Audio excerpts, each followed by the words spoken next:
evening mga boss. This is Kim of KMJL Surplus Trading. And tonight yung unit na i-feature natin is DA17V Automatic 4x4 Tiptronic RO6A engine non-turbo. So tapusin nyo po yung video mga boss para malaman po ninyo yung kabuuang details and price ng ating unit na DA17V Automatic 4x4 Tiptronic non-turbo. And sa mga bago pa lang po sa ating YouTube channel, please like, subscribe, and click the notification bell para lagi po tayong updated sa ating mga panibagong video. So ayun yung ating unit mga boss, DA17V Automatic 4x4 RO6A engine non-turbo Tiptronic. So order po ito, bali made to order ng ating buyer na taga Kidapawan City. So kung mapapansin nyo mga boss, from December to January halos Kidapawan and malapit sa Kidapawan yung nagpapamade to order sa atin. Ayan, so una-una yung pina-add ni sir, brand new mugs, 13s. So brand new mugs and tires kasama na yung ating lug nuts. So ito po yung pinili ni sir na design and color ng kanilang unit. So color po ng kanilang unit is pearl white. Ayun. So aside from that, nagpa-add sila ng mga chrome garnish. So ayan, ito po yung ating chrome garnish ng hood.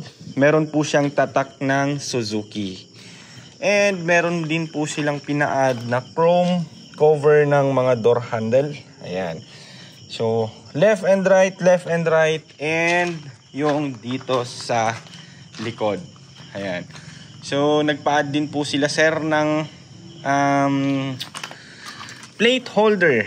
Ayun. So si plate holder pag sa DA17 or DA64, napaka-useful po niya kasi nga yung design ng plaka sa Japan is maliit.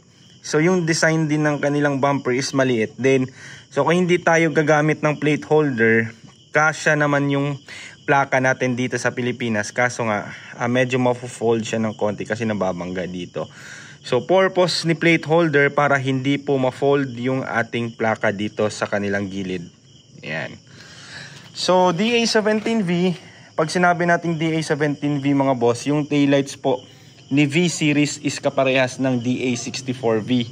Pag DA17W naman, starts for wagon si W, yung kanyang taillights is dito, pataas. Pag 64B and DA17V, ganito po yung taillights niya. Pag 64W naman, yun dito, pataas. Ayan. So, interior tayo agad mga boss. Interior niya, una-una, nagpa-add si sir ng upholstery. So, upholstery is ganito po yung pinili nila na color and design. Kasi nga po mga boss, pagka made to order, lahat po ng tema, anong gusto ninyong design sa loob, colors, anong gusto ninyong accessories, lahat po yon gagawin natin kasi nga made to order. Ayan. So, accessories, meron po tayong touchscreen stereo with backing camera. Meron din po tayong dashcam. Ayan. So si dashcam may camera po siya, dalawa, harap and likod. Ito po yung vision natin sa harap. Ayan. And vision ng camera sa likod. Ito. Ayan. Yan yung vision niya sa likod.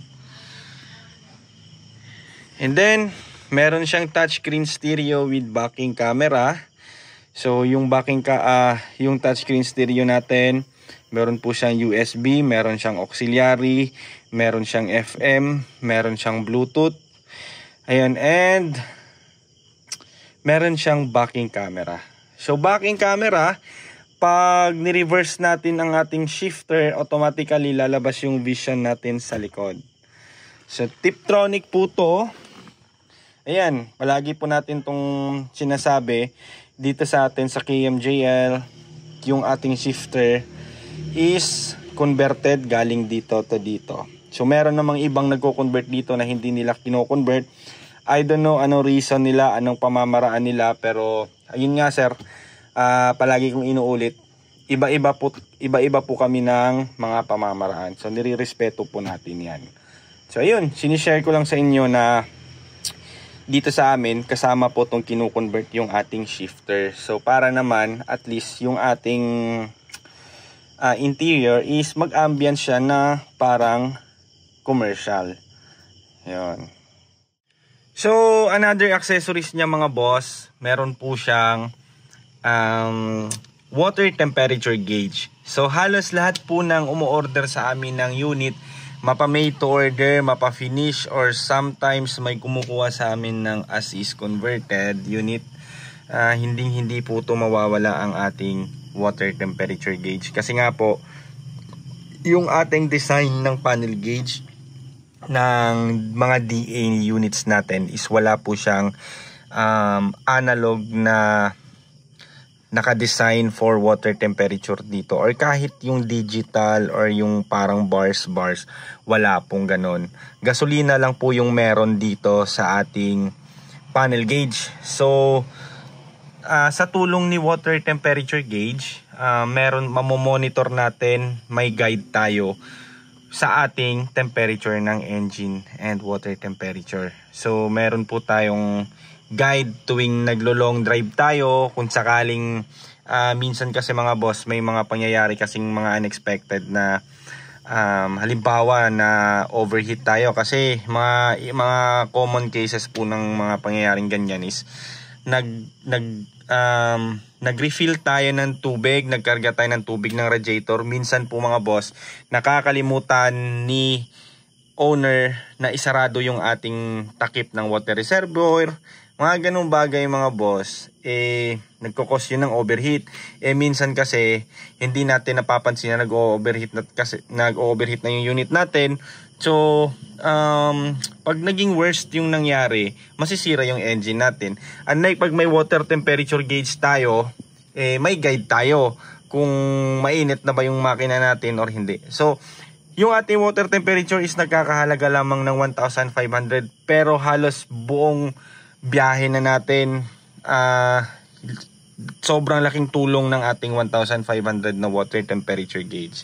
So ayun, yung design naman ng DA17V units mga boss, ang design ng ating dashboard is meron po siyang cup holder dito, left and right na po yan, kasi si 64 dito yung kanyang cup holder. So dito ngayon, since latest to siya, mas accessible yung ating water temp and hindi siya disturbo dito sa ating kitna. So dito na yung bagong cup holder ni DA17V and DA17W. So yung unit natin mga boss, hindi po siya power window. So pag sinabi natin hindi power window, wala po siyang compartment dito sa taas. So kapag may compartment dito sa taas, automatically power window po siya. Pero ito is manual window. Ayun. And also, kapag kukumpara natin si 17V kay 64V, si 64V mga boss, andito po yung kanyang handbrake. So tinatawag natin yan siya na foot brake. So aapakan natin and then aapakan natin ulit, magdi-disengage po yung ating foot brake. Pero si 17B mga boss, mapa-automatic or manual, yung kanyang handbrake is bumabalik sa normal na posisyon. Dito po yung ating handbrake. Ayan. So marami pong difference si DA17V kung ikukumpara natin kay 64V. From interior to exterior, madami pong pinagkaiba. And another info po sa ating DA17 mga boss. Lahat po ng DA17 from 17V to 17W, wala na po silang fender light or check light.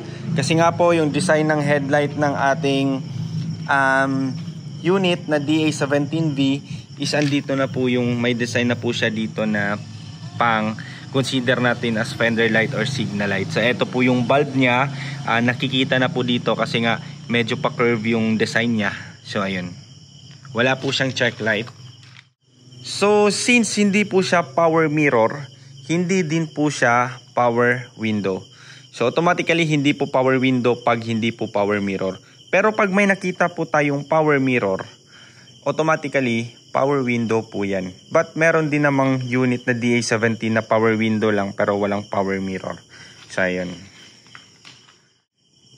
And lastly, yung pina-add ni sir is 3M tint.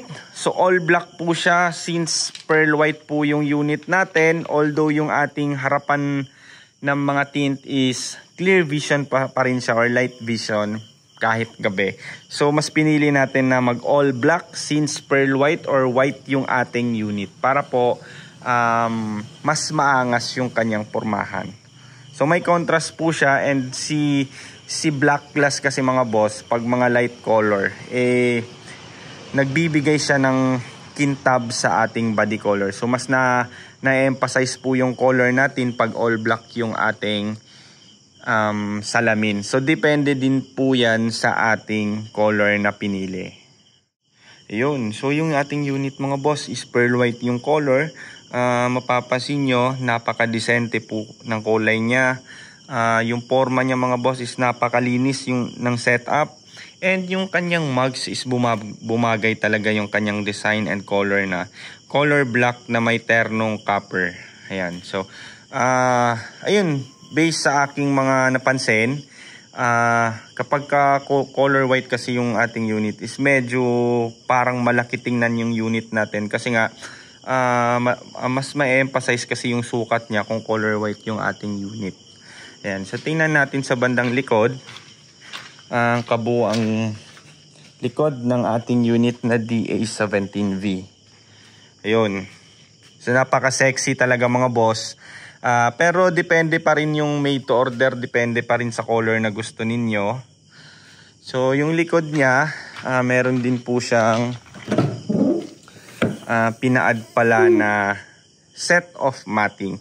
So aside sa original niyang matting from Japan, eto, kahit na malinis to, minsan kasi mga boss, hindi talaga maiiwasan na yung original natin na matting is may mga stain and meron siyang mga konting punit. So mas maigi na mag-add kayo ng set of matting. And also meron pa din pala tong kasamang back seat. So bukas pa siya makakabit since hindi pa natapos gawin.